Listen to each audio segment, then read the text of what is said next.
چلے اسی تنخواہ میں سے جب بندہ بڑے بیٹے کی شادی کر کے بہو بیاہ کے لے آئے تو پھر بھی کام چلتا ہے، اور جب اس بیٹے کو اللہ بچے عطا کر دے تو اسی گھر میں، اسی آنگن میں، اسی چھت کے نیچے کام چلتا ہے۔ تو پھر تو مان جانا کہ چلانے والا تو نہیں، چلانے والا کوئی اور ہے۔ پھر تو مان جا کہ چلانے والا کوئی تو اس وقت جب تنخواہ تیری لگی تھی تو کہتا تھا ابا ابھی میری شادی نہ کر، میں بیوی کو کیسے کھلاؤں گا؟ تو وہی شخص ہے جس کی چھت کے نیچے پھر 1.5 درجن پوتے بھی پل رہے اور گزارا ان کا بھی ہو رہا ہے۔ تو رزق کا ذمہ کس کا ہے؟ اللہ کا ذمہ۔ اب ہمیں پتہ ہے پہلی بات تو پریشانی اس لیے اتار دینی چاہیے کہ ذمہ ہمارا ہے ہی نہیں۔ اب دوسری بات یہ کہ ذمہ داری کس کی ہے؟ اللہ حکیم بھی ہے اور علیم بھی ہے، حکیم بھی ہے اور جانتا بھی ہے اور اسے پتہ بھی ہے کہ دینا کس طرح ہے۔ اب ہم پتہ کیا کہتے ہیں؟ کہتے ہیں وہ جو بندہ پجاروں میں بیٹھا ہے وہاں اسے نہیں بیٹھنا چاہیے تھا، وہ میرا حق تھا۔ تجھے زیادہ پتہ ہے کہ اللہ کو؟ بول کے بتانا کس کو پتہ زیادہ ہے؟ کیوں جی؟ تو آپ اصل ٹینشن پتہ کب لگتی ہے؟ جب بندے کہتے ہیں نہیں وہ پجاروں میری تھی، میرا حق تھا۔ وہ جب گزرتی ہے نا پاس سے مہران کے تو مہران والا ٹینشن بڑی لیتا ہے، حالانکہ اللہ کو زیادہ پتہ ہے کہ وہ حق۔ ایک بات اپنے ذہن میں یاد رکھ لیں، رٹ لیں کہ جو میرے لیے بہتر تھا میرے رب نے مجھے دے دیا، اور بات ختم ہو گئی۔ بس وصل اچھا ہے نہ فراق اچھا ہے، یار جس حال میں رکھے وہی حال اچھا ہے۔ بس جو میرے حق میں بہتر تھا میرے رب نے مجھے، مسئلہ یہ ہے کہ تو اس پہ راضی ہونے کو تیار نہیں۔ حضرت علی کرم اللہ تعالیٰ وجہ الکریم نے میرے نبی پاک کی ایک حدیث بیان کی ہے، اور جناب علی جب یہ حدیث بیان کیا کرتے تھے تو حضرت مجاہد فرماتے ہیں یوں لگتا تھا کہ جیسے حضرت علی ہمیں ہر پریشانی سے نکال رہے ہیں۔ مولا علی شیر خدا رضی اللہ تعالیٰ عنہ فرماتے ہیں کہ مجھے میرے نبی پاک صلی اللہ علیہ وسلم نے ایک طریقہ دیا تھا ٹینشن فری ہونے کا۔ آپ فرماتے ہیں مجھے تو بڑا راس آیا ہے، تم بھی اگر کر لو گے تو تمہیں بھی فائدہ دے گا۔ کہا وہ کیا؟ حضرت علی کہنے لگے محبوب علیہ السلام نے فرمایا تھا لوگوں تم اللہ کے دیے ہوئے تھوڑے رزق پہ راضی ہو جاؤ، وہ تمہاری تھوڑی عبادت سے تم سے راضی ہو جایا کرے گا۔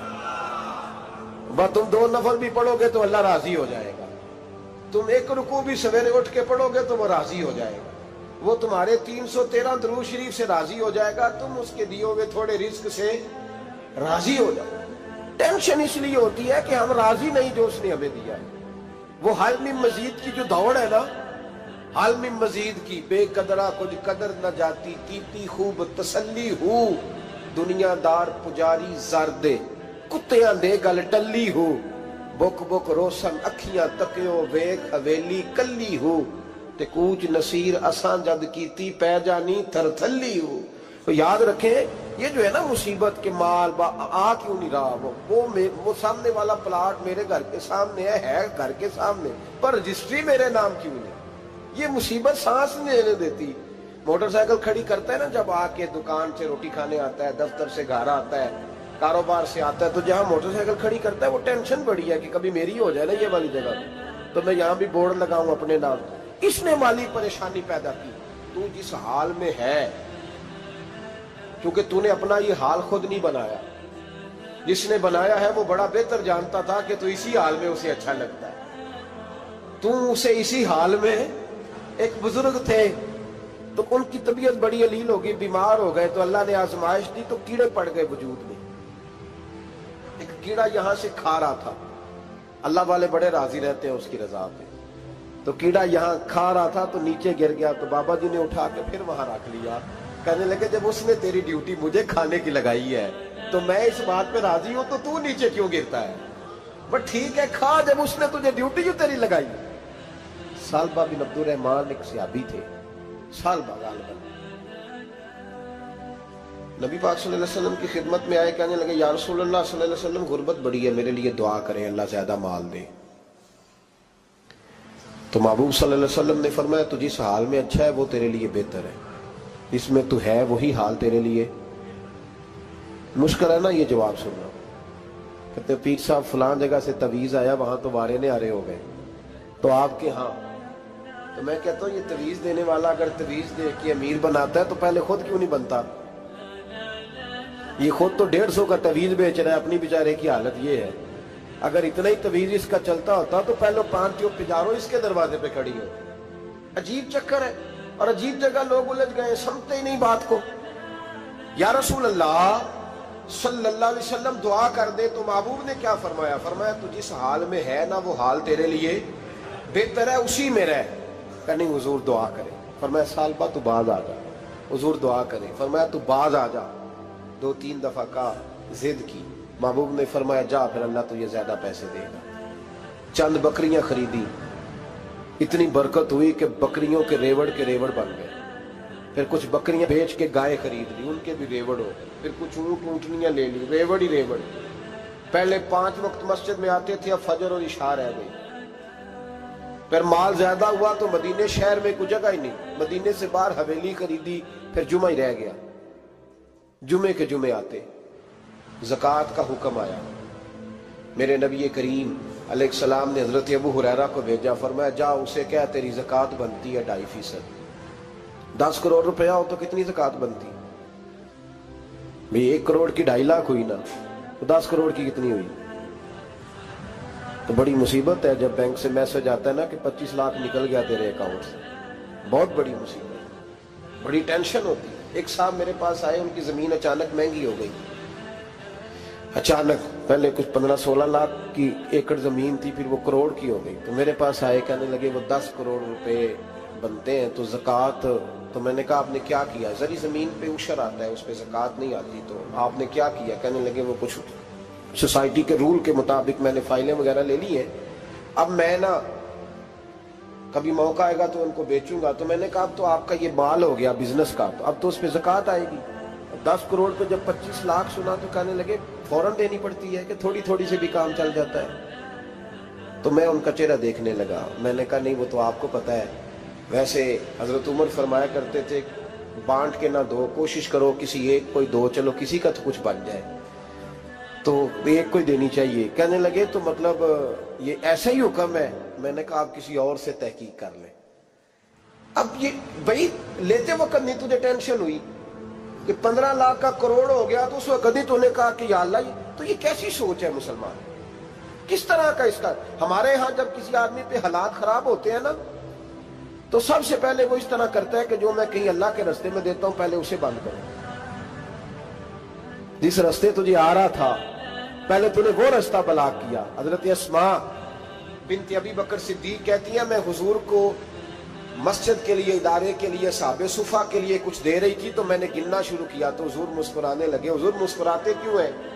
تو فرمانے لگی، محبوب فرمانے لگے اسماء اللہ کے رستے میں گن گن کے نہ دیا کر، ورنہ وہ بھی تجھے گن گن کے دے گا، تو اس کے رستے میں بے حساب دے، وہ بھی تجھے بے حساب ہی عطا فرمائے۔ لیکن پہلے یہ والا پہلے دروازہ بند کرو، یہاں سے پیسے ختم ہو رہے ہیں، تو اس طرح کرنا بھائی۔ اس دفعہ سوٹ ذرا گرمیوں والے نہ خرید، لیکن جو تو اللہ کے رستے میں دے رہا ہے اسے دیتا رہے۔ لیکن ہم اپنا نقصان کرتے ہیں، زیادتی کرتے ہیں اپنے ساتھ۔ میں نے آپ کو پہلے بھی بتایا تھا پیار کی بولی ہے، پھر بولتا ہوں۔ ایک بڑے بڑے پیار والے دوست ہیں، ایک دفعہ مجھے کہنے لگے کہ آپ کئی دفعہ اعلان کرتے ہیں تو مجھے اچھا نہیں لگتا، اور آپ ادارہ بھی بہت زیادہ بننے والا ہے، بڑی چیزیں میں دیکھتا ہوں جو ہوں تو بڑا نظام اچھا ہو جائے، آپ دعا کریں اللہ مجھے پیسے دے تو میں بڑے سارے خرچ کروں گا اس کے رستے میں۔ تو میں نے کہا یا اللہ اسے 10 کروڑ دے، یہ 9.5 کروڑ تیرے رستے میں دے دے گا۔ تو چپ کر گیا، جس طرح آپ نہیں کر گئے سارے، چپ کر گیا وہ بھی۔ اس نے کہا جی نہیں جی انشاءاللہ کریں گے۔ تو میں کیا پلیا جی دے دعا پہ ہی ہوں، ابھی تو وہ آئیں گے تو تب دیکھی جائے گی، تو تو یہیں اڑ گیا ہے۔ یعنی 9.5 کروڑ اللہ کے رستے میں خرچ کرنے کی دعا پہ بھی آمین کوئی نہیں کہتا کہ چلو آمین ہی کہہ دیں۔ تو میں کہا تینوں تے 50 لاکھ بچتا سی پیا، لیکن تو اس سودے پہ تیار ہے۔ جب یہ سوچ ہوتی ہے، یہ غلط سوچ ہے، یہ بات تو اگر تم مسکرانے والی، لیکن یہ سوچ صحیح نہیں۔ حضرت عثمان غنی رضی اللہ تعالیٰ عنہ کہتے ہیں جس وقت نبی پاک صلی اللہ علیہ وسلم نے اعلان کیا نا جنگ کے موقع پر کہ 800 سپاہیوں کا خرچہ چاہیے، کہتے ہیں میرے پاس 600 کا تھا۔ یہاں ایک روایت میں حضور نے 1000 کا اعلان کیا تو میرے پاس 800 کا تھا۔ جب 2-3 دفعہ نبی پاک نے اعلان کیا تو کہتے ہیں میں نے کھڑے ہو کے کہا یا رسول اللہ پورا 800 میری طرف سے۔ کہتے میں نے 200 سپاہی کا خرچہ ادھار اٹھایا لیکن پورے 2 مہینے نہیں گزرے تھے، رب کریم نے مجھے کئی گنا کر کے پیسے واپس عطا فرما دیے۔ پر بات تو یہ ہے کہ تیری وہاں لو لگی ہو، تو تجارت کرتا ہے ان لوگوں کے ساتھ جو کیا دے سکتے۔ تو سالبہ کے پاس حضور نے پیغام بھیجا، پہلے تو کہا تیرے لیے بہتر نہیں مال، جب اصرار کیا تو بڑی برکت ہو گئی، بڑا آیا تو فرمایا زکوٰۃ دے، 2.5 زکوٰۃ ہے۔ اب جب سوچا کہ 5 اونٹوں پہ ایک بکری جائے گی اور بڑا سارا مجھے دینا پڑے گا، اب جب غور کیا تو یہ تو نہ کہا کہ میں نہیں دیتا۔ حضرت ابو ہریرہ سے کہنے لگے نبی کریم علیہ السلام کی خدمت میں عرض کرنا کہ میں خود آؤں گا۔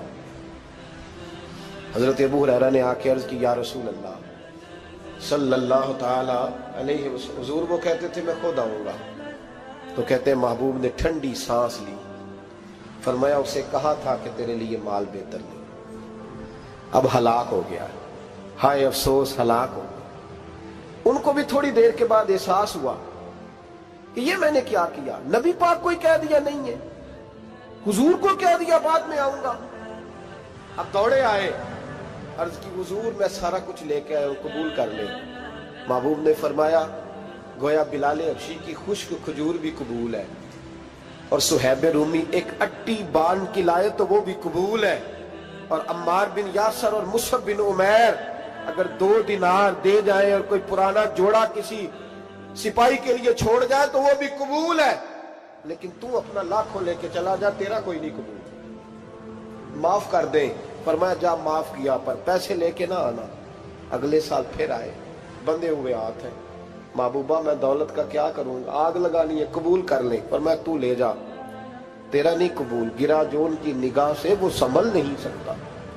حضور نے وصال ظاہری کیا تو جناب صدیق اکبر کے پاس آئے، لاکھوں کا مال، ابو بکر قبول کر لو، تو جناب صدیق اکبر کہنے لگے اس کا کر لو جس کا نبی نے نہیں کیا، چل جا کوئی نہیں چاہیے۔ حضرت عمر کے زمانے میں قحط پڑ گیا، بارشیں نہیں ہوتی، غلہ نہیں ملتا، حالات خراب ہے، مالی طور پہ بحران آ گیا، غربتیں، مجبوریاں، تکلیفیں، آ کے روئے، عمر میرا قبول کر لو، مجھے معافی تو مل گئی تھی نا۔ فرمایا معافی اپنی جگہ پہ، پر جس کا مصطفیٰ نے قبول نہیں کیا۔ بہت سارے لوگوں کو پتہ ہی نہیں کہ ان کا قبول ہی نہیں ہوا، اور وہ الجھے ہوئے، انہیں خبر ہی نہیں کہ اصل بات کیا ہے۔ فرمایا جس کا مصطفیٰ کریم نے قبول نہیں کیا، اب ہیرے اور جواہرات بھی لے کے آئے تو بھوکے مریں گے، پر اس کا قبول، اس بات پہ راضی رہو اس حال میں اللہ نے رکھا ہوا، اس حال میں راضی رہو۔ جو مصیبت ہے نا دیکھنی کہ وہ بھی میرے پاس، تمہیں کیا پتا، کبھی پوچھ تو صحیح اس سے وہ کس مصیبت کا شکار ہے، جو مالی طور پہ بڑا امیر ہے، تو اس کی طرف دیکھ کے اپنا دل برا کرتا ہے۔ بس جس حال میں رب نے رکھا ہے اس حال میں رہ۔ حضرت عثمان غنی کے زمانے میں تو وہ وصال کر گئے، لیکن بھائی تو جس حال میں تیرا رب تجھے رکھتا ہے اس حال میں رہ، تیری مالی پریشانیاں ختم ہو جائیں۔ میں نے پہلے بھی شاید آپ کو ایک دفعہ کہا تھا، میں تعلیم سے فارغ ہوا تو میرے ایک استاد اور میرے کچھ دوست کہنے لگے افریقہ آ جائیں آپ، بھائی بہت بڑا ادارہ ہے، اس کو چلائیں، اس کو سنبھالیں۔ تو میری والدہ سے میں نے کہا، اس طبیعت ہوتی ہے نا انسان کی، میرا بھی دل لگ گیا۔ میری اماں پڑھی نہیں تھی لیکن اللہ نے دانائی بڑی عطا فرمائی تھی، حکمت بڑی تھی، سیانی بڑی تھی۔ تو میں نے کہا اماں جی وہ مجھے ساؤتھ افریقہ کی دعوت ہو رہی ہے تو آپ کیا کہتی ہیں؟ تو اٹھ کے میرے پاس آ گئی اور مجھے انہوں نے اپنے بازوؤں میں لے لیا، پھر میرا ماتھا چوما، کہنے لگی پتر میں تے وال بھی نہ پوٹ کے دیوا کسی نے، ہم نے دولت کا کیا کرنا، تو اللہ کا نام لے کے کہیں بیٹھ جا، رب کریم رون کے لگا دے گا، خیر ہو جائے۔ تو میرے بھائی یاد رکھیں ان چیزوں سے تھوڑا سا دیکھیں نا، قناعت کریں، جو اللہ نے دیا اس پہ راضی ہو جائیں، اللہ بڑا مہربان ہے، وہ آسانیاں کر دیا کرتا ہے۔ تو یاد رکھیں میرے رسول کریم علیہ السلام نے ایک تو ہمیں درس یہ دیا ہے کہ تو سمجھ جا، قرآن نے ہمیں بتایا ہے کہ روزی تیری ذمہ داری نہیں، روزی کس کی ذمہ داری ہے؟ اللہ کی۔ اور دوسری بات یہ کہ جو اللہ نے تمہیں دیا ہے اس پہ تو راضی ہو جا، تیری مالی پریشانیاں ختم ہو جائیں۔ اور پھر حضور صلی اللہ علیہ وسلم نے فرمایا مذہبی طور پر جب دیکھو تو آگے دیکھو، اور دنیاوی طور پر جب دیکھو تو پیچھے دیکھو، پریشانی ختم ہوگی۔ مذہبی طور پر جب دیکھو، جو 5 نمازیں پڑھتا ہے وہ تہجد پڑھنے والے کو دیکھے، اور جو تہجد پڑھتا ہے وہ اشراق چاشت پڑھنے والے کو دیکھے، اور جو بندہ اشراق اور چاشت پڑھتا ہے پھر اس کو دیکھے جو سارا دن مصطفیٰ پہ درود پڑھتا ہے۔